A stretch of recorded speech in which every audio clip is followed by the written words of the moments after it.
Hi, my name is G, and in this video we're going to cover how to install Conda. In the video description below you'll find a link to the OSE Workbench Platform GitHub Repository. Click that link and you should see something similar to what's on the screen now. Scroll down a little bit and then click the link to go to the pre-requisite section. We'll see step number 2 says install Miniconda, so I'm going to go ahead and click that link. We'll see that Miniconda is a minimal installer for Conda. This is as opposed to Anaconda, which includes over 720 packages. We don't want all that, we just want the minimal amount of packages for Conda. So we're going to install the Miniconda installer to install Conda. Based on your operating system, you're going to find whatever the latest version is and click the link to download the installer. For Windows, you'll download an executable file. For macOS, you'll download a bash script. And today I'm using Ubuntu 18.04, so I'm going to download the Linux installer, which is a shell script. I'll stick with whatever the default file name is fine, and I'm going to save it in my downloads folder. I'll give it a second for that to complete, and I'm going to open up my terminal program. I'll cd or change directories to my downloads folder.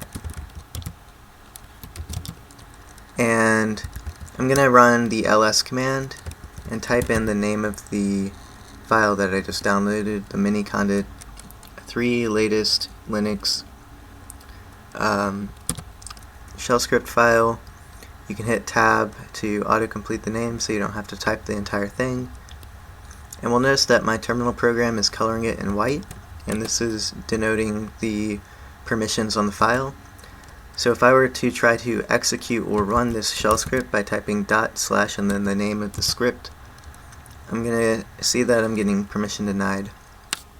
So what I need to do is change the permissions on the shell script, and the way that you can do this in a Linux-based operating system is using the change modifications or chmod command. So I'll type chmod +X for executable and type in the name of the shell script, and I'll run the ls command again. We can see that my terminal is coloring it in green, and that means it's now executable. So if I try to run this, we now see that I'm getting the Miniconda installer prompt for Conda. Go ahead and just follow the prompts and basically do what it says. You might have to make a decision or two. Whatever you choose should be fine. I'm not going to go ahead and go through with this installer today because I already have Conda installed, so when it asks me to accept the license, I'll type no, but you'll want to be sure to type yes.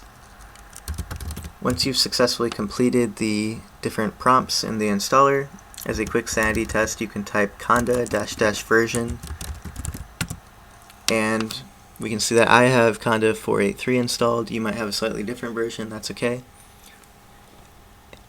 And yeah, that's how you install Conda. Let me know if you had any trouble. Leave me any comments in the video below and I'll be sure to get back to you. And I'll see you in the next video.